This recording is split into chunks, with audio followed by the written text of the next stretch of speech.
Tatarita!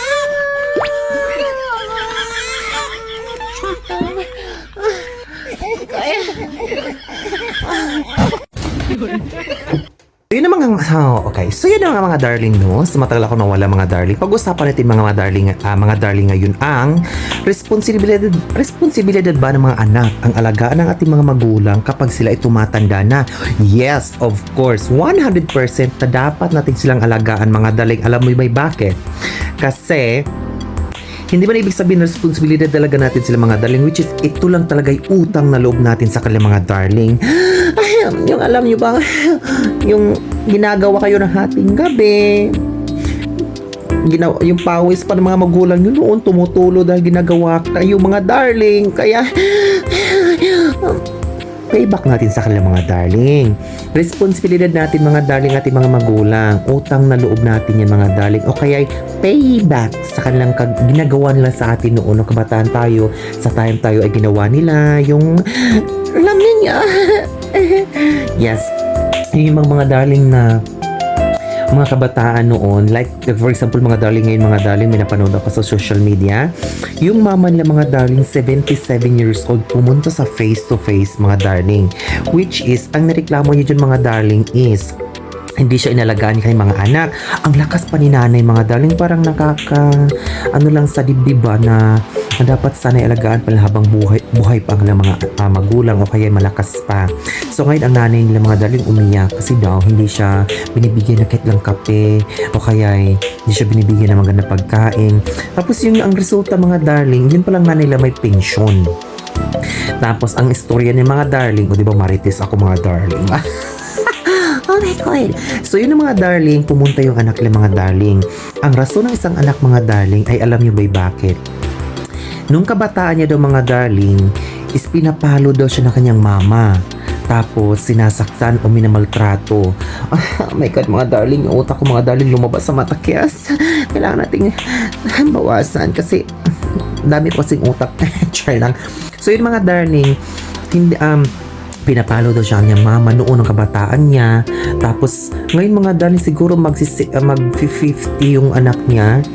Nireklamo siya mga darling kaya hindi niya daw pinapakaan ni masyado yung mama at inalagaan niya kasi pinapalo, minamaltrato siya ng panahon ng kabataan niya. Which is mga darling, hindi yan mali. Yung kabataan mo kasi yung pinanganak ko noong 1960s, 70s or 80s. Yun ang way kasi ng papalo ng mga magulang niyo o kaya pag yung ginaganon ka sa singit o sa itlog o kaya sa palopyan tube mo, yun yung way nila na pag i-straight yung mali mo na nagawa ng kabataan mo. Hindi porket naging matanda na yung mama mo tapos meron ka ng kahit may mga anak at may asawa ka na doon mo na husgan o kaya doon mo na sasabihin sa mama no, ay kasi yung kabataan ko noon ganito ganyan kasi mama ko na yan sinasaktan ako. No mga darling, kung hindi ka man sinasaktan ng mga magulang mo noon ay iwan ko ba kung saan ka ba ngayon. Okay? Like for example yung sa mga kabataan na pinanganak kayong 2000. O di ba? Mga utak mga kabataan ngayon mga darling sutil. Sabi pa nila mga darling, ang mga kabataan noon ang pag-asa ng bayan, which is correct. Ngayon, ang sabi nila ng 2020s na pinanganak, like mga ibang 2020s, ang mga kabataan ngayon hindi na pag-asa ng bayan. Sila na ang problema ng bayan. O, di ba? Kaya nga mga darling, ang masasabi ko lang kung responsibilidad ba natin ng mga magulang natin kung sila itatanda.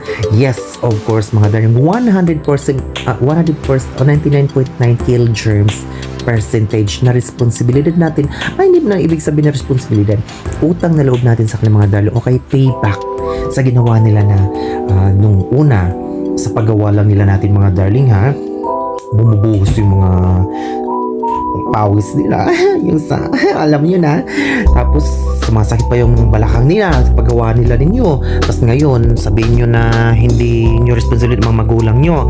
Remember, dinadala ko sa pupunan ng mama ninyo na 9 months, tapos pinapapunta ng ultrasound, nilalagyan pa yan ng dahon ng saging ang panahon na yun, yung gabon o kaya basta yun, gabon yun o kaya yung ano ba yun? Basta yun, gabon. Nilalagay yan. Tapos hindi pa kayo pinadapuan ng lamok nung pinanganak kayo. Tapos nilalagyan pa kayo ng gloves para hindi maganon yung mukha ninyo sa kuko ninyo. Tapos pinalaki, pinapakain. Na instead na sana na kayo lumaki, pinapainom pa kayo ng gatas, Milo, pinagpupunasan pa yung mga mukha ninyo kasi meron kayong mga, alam nyo na, mga putik puti. Tapos meron pa kayo dyan mga sipon na tumatagas nung una ay ginaganon-ganon yung tapos merong kanina ganon. Kaya yung kabataan ninyo 70s and 80s, yun yung pinaka best memories, yun yung the best na kabataan ng mga kabataan noon kaysa ngayon. Kaya ngayon mga darling, yan masasabi ko, responsibility natin mga darling, utang na loob natin mga darling, ang ating mga magulang, na alagaan natin sila tumatanda. Yan ang purpose natin mga darling, na dapat alagaan natin ang ating mga magulang, kaya nagkaroon sila ng anak o ng anak. Except sana mga darling, kung kayo nandito sa Australia, New Zealand o ibang dako ng mundo, or abroad kayo, nandun kayo nakatira. Except na dyan mga darling, kasi katulad dito sa Australia, meron silang age care supported by government. Kung sila, ang yung mga magulang ay tumatanda kasi dito ay liberated, pwede na ilagay doon sa age care facilities assisted by government. Okay? Kung nandito ka sa ibang bansa, which then naman sa atin sa Pilipinas, meron tayong tinatawag na home for the age, which is kailangan natin magbayad o mag-support sa mga magulang natin. At parang hindi siya, yung hindi siya masyadong well known sa atin, di ba? Kaya ngayon, ang nandiyan sa Pilipinas kasi atin hospitality or hospitability or hospitable, hindi yung hospital ha, kasi agency yun o emergency yun. Char lang. So yung kailangan natin alagaan ng mga magulang natin, utang na loob natin ang kanilang ginawa sa kanila natin ng kabataan natin, o yung maliit pa tayo. Kaya wag niyo itsakwera ng ating mga magulang mga darling kung sila ay malakas pa. Alam niyo ba bakit? Ang mga magulang kasi, pag minamahal niyo yan at inalagaan ninyo, ay naku, magpipayback yan sa inyo Diyan sila yung rason kung bakit, kung kailan kayo, the more niya inalagaan niyo yung mga magulang niyo, the more i-bless kayo ng Panginoon. Kasi may iba dyan, kinukontra yung mga anak nila, ay yung mga magulang nila, hindi pinapakain, sinasaktan ng mga darling. Ito lang masasabi ko sa inyo, the more na sinasaktan yung mga magulang ninyo, the more na hindi kayo i-bless ng Panginoon. Mahalin niyo ang mga magulang niyo mga darling, kasi hanggat kayo buhay pa ngayon, tapos maganda pa yung pangatawan ng mga magulang ninyo, healthy pa, maganda katulad ko, char lang. Oh my God.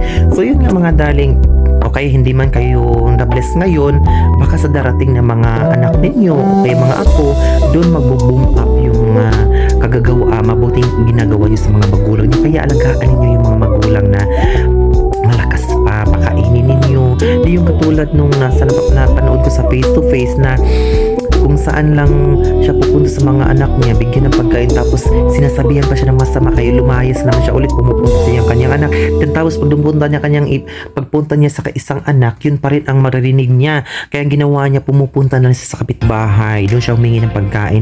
Kaya ang ginagawa ng mga kapitbahay ay sinamahan siya sa face to face, doon nalaman. May pension pa si nanay pero dinidadakan pa ng kanyang anak, kinukuha pa para daw pangbili ng, alam nyo na dapat nga sana yung pensyon dinagdagan mo na lang sana para pang kain ng mama mo o kaya yung papa mo. Hindi porket na may anak ka na, may asawa ka na, o kaya may kalabin partner ka na, binabaliwala mo na limang magulang mo. Abay, no yan, ikis yan, iganon yan sa ilong mo, ikis yan. Kasi once na hindi mo alagaan yung mga magulang mo, the more na maghihirap ka, hindi ka ibibless.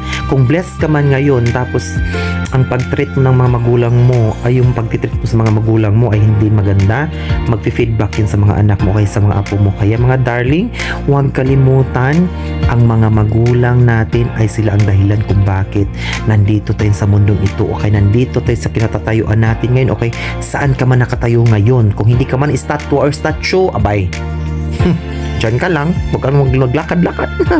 My God. So yung mga darling, so yung mga sasabi ko, hindi natin responsibilidad, pero utang na loob natin ang ating mga magulang. Mahalin natin, the more na mahalin natin ang mga magulang, the more na i-bless ka ng ating Panginoon. You always remember mga darling ako nga mga darling, wala nga akong mama ngayon, papa lang naiwan, pero remember, before man namatay yung mama ko, inalagaan ko. The more na inalagaan ko, the more na binibless ako. Kaya wag niyong pabayaan ng mga magulang ninyo. Mahalin ninyo hanggat nandyan pa sila sa buhay ninyo. Kasi pag ito'y nawala na sila, pagsisihan ninyo kung hindi nyo inalagaan sila ng tama. Kasi masakit sa dibdib ninyo isip ninyo at hindi kayo mapapalagay.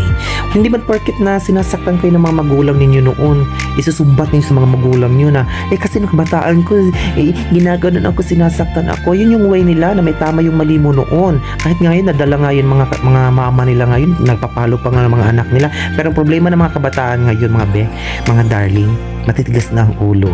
Katulad nung nangyari sa Cebu, nagbabarilan yun sa lungsod ng Liloan. 'Di ba?